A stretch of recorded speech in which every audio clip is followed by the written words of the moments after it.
Okay students, so இந்த ஒரு வீடியோவில் வந்து நம்ம என்ன பார்க்க போகிறோம் அப்படின்னா, ஆக்சுவலி இப்போ நம்ம ஸ்க்ரீனில் உங்களுக்கு தெரிகிற மாதிரி இது இன்ட்ரொடக்ஷன் மெத்தட்ஸ் அண்ட் அப்ரோச்சஸ். ஓகேங்களா?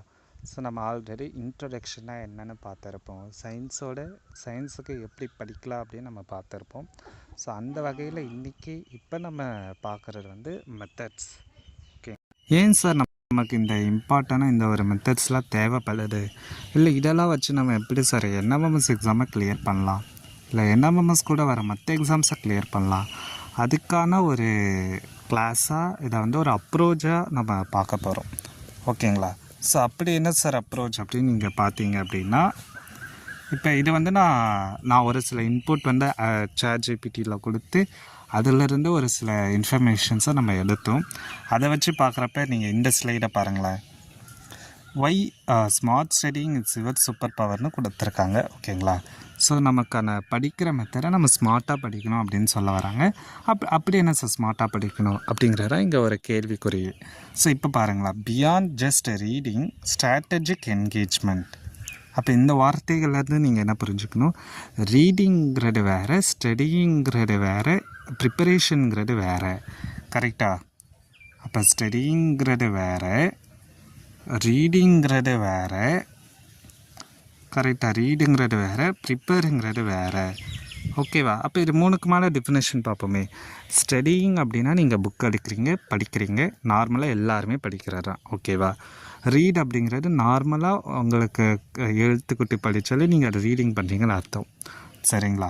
பட்டு ப்ரிப்பரேஷன் அப்படிங்கிறது என்ன அப்படின்னா, பர்டிகுலராக நீங்கள் இந்த எக்ஸாமுக்காக ப்ரிப்பேர் பண்ணுறீங்க, பர்டிகுலராக நீங்கள் 8th முடிக்க போகிறதுக்காக ப்ரிப்பேர் பண்ணுறீங்க உங்கள் ஸ்கூல் எக்ஸாம்ஸ்லேருந்து. அப்படி இருக்கிறது இது. ஏன்னா நம்ம ஸ்டோரி புக்கை ரீட் பண்ணுவோம், பட் படிக்க அதிகமாக அதிலேருந்து நம்ம நிறைய விஷயங்கள் பார்க்க மாட்டோம். பட் இங்கே நம்ம 8th புக்கை என்எம்எம்எஸ்க்காக படிக்கிறோம். ஓகேவா? 9th புக்கை ட்ரஸ்ட்டுக்காக படிக்கிறோம், 10th புக்கை டிஎன்சிஎம்காக படிக்கிறோம், 11th and 12th புக்கை நீட் அண்ட் ஜேஇக்காக படிக்கிறோம். அப்படியே நம்ம ப்ரிப்பேர் பண்ணணும். ஓகேங்களா? அடுத்தது இது வந்து உங்களோட ரிட்டென்ஷன், நீங்கள் எந்த அளவுக்கு ஞாபகம் வச்சுருக்கீங்களோ அதை பூஸ்ட் பண்ணுது, காம்ப்ரிஹென்ஷன் பண்ணுது, கான்ஃபிடென்ஸ் கொடுக்குது. ஸோ எக்ஸாமோட முதல் விதி என்ன தெரியுமா? நீங்கள் வந்து கான்ஃபிடெண்ட்டாக இருக்கணும். நீங்கள் எக்ஸாமை கிளியர் பண்ணோன்னா அதுக்கான முதல் விதி கான்ஃபிடெண்ட்டாக இருக்கணும், ஓவர் கான்ஃபிடெண்ட்டாக இருக்கணும் அப்படின்னு என்னோடய டீச்சர்ஸ் வந்து எனக்கு சொல்லித்தந்தாங்க. அதை தான் நானும் உங்களுக்கு சொல்லுவேன். சரிங்களா? அப்போ நீங்கள் எப்போ ஓவர் கான்ஃபிடென்ஸாக இருக்கீங்களோ அப்போ உங்களுக்கு எக்ஸாமை நீங்கள் நல்லா படிப்பீங்க, நல்லா டைம் கொடுப்பீங்க. ஓகேங்களா? அப்போ அதெல்லாம் இதை சொல்லுவார். அப்புறம் டைமை சேவ் பண்ணி உங்களுக்கு ஸ்ட்ரெஸ் வராமல் நீங்கள் நல்லா படிக்கணும். அதுக்கு என்ன பண்ணணுமோ டைம் மேனேஜ்மெண்ட்டை நல்லா கொண்டு வரணும். அப்போ பார்த்தீங்கன்னா செல்ஃப் கான்ஃபிடென்ஸ் வந்துருச்சு, பிளானிங் வந்துருச்சு, டைம் வந்துருச்சு. எப்படி நீங்கள் ரியல் வேர்ல்டில் படிக்க போகிறீங்க? ஏன்னா இதுக்கப்புறம் பாருங்களேன், ஜூன் மாதம், ஜூலை, ஆகஸ்ட், செப்டம்பரில் உங்களுக்கு உடம்பு சரியில்லாமல் போகலாம், நீங்கள் லீவ் போட்டு போகலாம், நீங்கள் ஸ்போர்ட்ஸுக்கு போகலாம், நிறைய எல்லா விஷயமும் இருக்குது. அது கூட இந்த எக்ஸாமுக்கு எப்படி படிக்க போகிறீங்க, அதுதான் இங்கே விஷயமே. சரிங்களா? அப்போ ஏன் வந்து ஸ்மார்ட் ஸ்டடி பேட்டர்ன் அப்படின்னா இந்த 4 காம்பனன்ட்ஸ். அப்போ என்னென்ன காம்பனன்ட்ஸ்? பிளானிங் முக்கியம், பிளான், அதை எப்படி, அடுத்தது செல்ஃப் கான்ஃபிடென்ஸ், அதுக்கப்புறம் உங்களுக்கு டைம் மேனேஜ்மெண்ட், அப்புறம் ரியல் டைமில் அதை எப்படி அப்ளை பண்ணணும் அப்படிங்கிறது நம்ம பார்க்குறோம். சரிங்களா?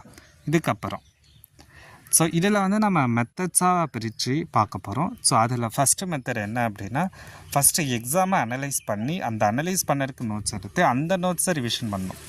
இப்போ நம்மளோட கிளாஸஸ் ஃபுல்லாக இந்த ஃபஸ்ட்டு மெத்தடில் வந்துடும். ஓகேவா? ஒரு எக்ஸாம் எடுக்கிறோம், அந்த எக்ஸாமுக்கான எக்ஸாம் அனலைசிஸ் பண்ணி என்ன சிலபஸ், என்ன விஷயங்கள் இருக்குது அதை பார்த்துட்டு நம்ம அதுக்கான நோட்ஸ் எடுத்து நம்ம படிக்க போகிறோம். அப்படின்னா நம்ம கிளாஸ் போகும். இதில் வந்து அனலைசிஸ்னால் என்ன சார்? Blue print. ஓகேவா? அனலைசிஸ்ங்கிறது வேறு ஒன்றும் இல்லை, ப்ளூ பிரிண்ட்டு. இந்த லெசனில் இவ்வளோ கேள்வி கேட்பாங்க, அந்த கேள்வி எப்படி டேக்கிள் பண்ணுறோம், அதெல்லாம் நம்ம கிளாஸு. அடுத்தது டார்கெட்டு. அனலைஸ் பண்ணிட்டீங்க, டார்கெட் வைக்கிறீங்க. என்எம்எம்எஸ்க்கு நம்ம ஒரு 120க்கு மேலே எடுக்கணும், ட்ரஸ்ட் எக்ஸாமுக்கு 75க்கு மேலே எடுக்கணும், டிஎன்சிஎம்க்கு நம்ம 55க்கு மேலே எடுக்கிறோம். அடுத்தது தமிழ் எக்ஸாமுக்கு 90க்கு மேலே எடுக்கணும். இந்த மாதிரி நீங்கள் ஒரு டார்கெட் வச்சு படிக்கணும். அதுக்கப்புறம் அந்த டார்கெட்காக நோட்ஸ் இருக்கணும். அதாவது கம்மியாக நோட்ஸ் இருக்கணும். புக்கில் இருக்கிறதே காப்பி பண்ணக்கூடாது. ஓகேவா? அதுக்கப்புறம் பார்த்தீங்கன்னா அந்த நோட்ஸை நல்லா ரிவிஷன் பண்ணிக்கிட்டே இருக்கணும். எக்ஸாம் சால்வ் பண்ணணும்.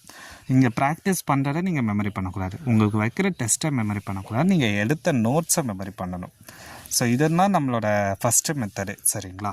இந்த மெத்தடை நீங்கள் யூஸ் பண்ணி ஒவ்வொரு விஷயங்களாக படிக்க உங்களுக்கு எக்ஸாம் ஈஸியாக இருக்கும். சரிங்களா? இதுக்கப்புறம் மெத்தட் டூவை பொறுத்தளவுக்கு நம்ம என்ன பண்ணுறோம் அப்படின்னா, இந்த 4 மெத்தட் ரீட் பண்ணுறோம். ஃபஸ்ட் டைம் நல்லா படிக்கிறோம், புக்கை நல்லா படிக்கிறோம். செகண்ட் டைம் அதை திரும்பி ரீட் பண்ணுறோம், திரும்ப படிக்கிறோம். தேர்ட் டைம் அதை ரிசைட் பார்க்காம சொல்லி பார்க்குறோம். சரியா? பார்க்காம சொன்ன பிறகு அதை எழுதி பார்க்குறோம். ஸோ இதுக்கெல்லாம் நம்ம என்ன பண்ணியிருக்கோம்னா ஓரல் டெஸ்ட்டு வச்சுக்கிட்டு இருக்கோம். சரிங்களா? நீங்கள் ஓரலாக ஒருத்தவங்க உங்களை கேள்வி கேட்குற மாதிரி ஆன்சர் சொல்லுங்கள், பார்க்காம சொல்லுங்கள். அதாவது கூகுள் மீட்டில் அந்த மாதிரி நம்ம ஒரு செஷன்ஸ் வந்து பிளான் பண்ணி அதை நடந்துக்கிட்டு இருக்கு. சரிங்களா?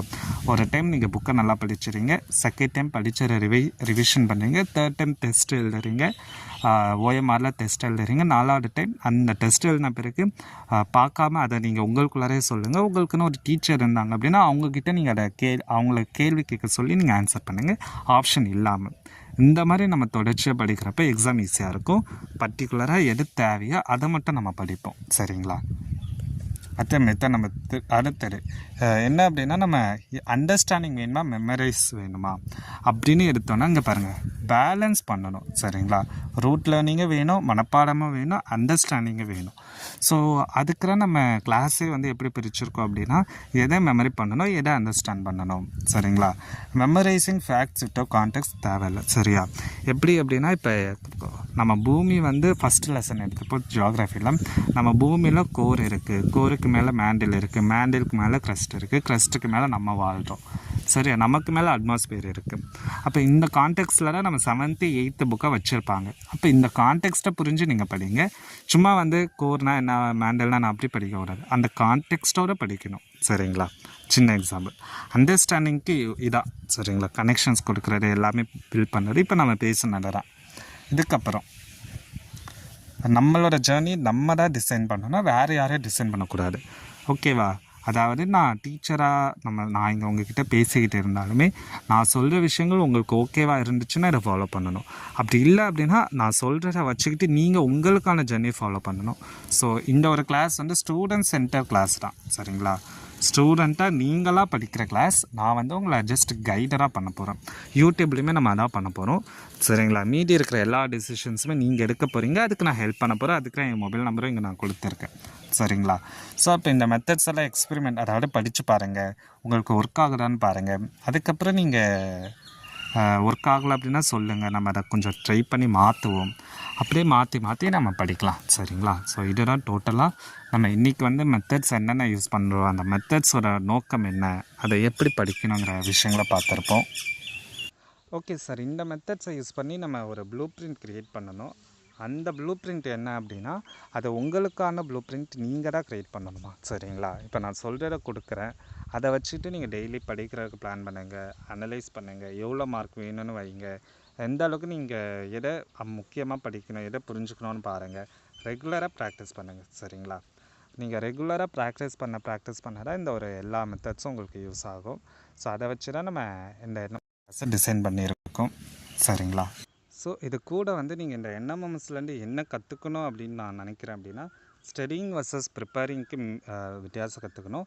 ஸ்கூல் எக்ஸாம் வேறு, காம்படிட்டிவ் எக்ஸாம் வேறுங்கிறத கற்றுக்குறோம். லெசன் வேறு, டாபிக் வேறு. சரியா?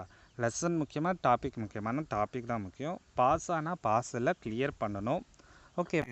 ரிலேட்டிவ் காம்படிட்டிவ் எக்ஸாம் உங்களை மாதிரி இருக்கிற தமிழ்நாட்டில் இருக்க ஸ்டூடெண்ட்ஸ் கூட நீங்கள் காம்படிட் பண்ணுறீங்க. அப்போ அவங்களோட நீங்கள் ஒரு மார்க் எக்ஸ்ட்ரா எடுக்கணும். அதுதான் விஷயமே, வேறு ஒன்றுமே இல்லை. சரியா? எல்லாருமே படிக்கிற ஸ்டூடெண்ட். ஸோ நீங்கள் ஒருத்தவங்களை விட ஒரு மார்க் எக்ஸ்ட்ரா எடுக்கணும். அதுக்கப்புறம் மெமரி வேணுமா, அண்டர்ஸ்டாண்டிங் வேணுமானா ரெண்டுமே வேணும். சரிங்களா? ஸோ டோட்டலி இதெல்லாம் நம்ம பார்க்க வேண்டிய விஷயம். ஸோ இதெல்லாம் நம்ம ஃபஸ்ட்டே பார்த்துருப்போம், அது சயின்ஸ் கிளாஸில் பார்த்துருப்போம். ப்ரிப்பேர் வேணுமா, ஸ்டடி வேணுமா, எந்த டாபிக் வேணும், அது என்ன, அப்படின்னு நான் சொன்னேன். ஸோ இந்த மாதிரி நீங்கள் ஒரு விஷயமாக நீங்கள் படிக்க ஆரம்பிங்க. அண்ட் நம்மளோட கிளாஸஸும் உங்களுக்கு ஹெல்ப் பண்ணும். ஸோ இது 8th 9th 10th 11th 12th NEET and ஜேஇக்குமே நம்ம இந்த அப்ரோச்சஸை வந்து ஒரு சில சீரியஸாக பிளான் பண்ணியிருக்கேன். அதில் என்எம்எம்எஸ்ஸை முடிப்போம், அப்படியே நம்ம சோஷியலில் கண்டினியூ பண்ணுவோம். ஸோ நம்ம இதை கண்டினியூ பண்ணிவிட்டு நம்ம ஒவ்வொன்றா ஷேர் பண்ணுவோம். உங்களுக்கு ஏதாச்சும் டவுட் என்ன எனக்கே கால் பண்ணி கேளுங்க. இல்லை அப்படின்னா நீங்கள் இங்கே சேட்லேயே மென்ஷன் பண்ணுங்கள். சரிங்களா? நம்ம அடுத்ததாக ஒவ்வொன்றா நம்ம பார்ப்போம். Thank you students.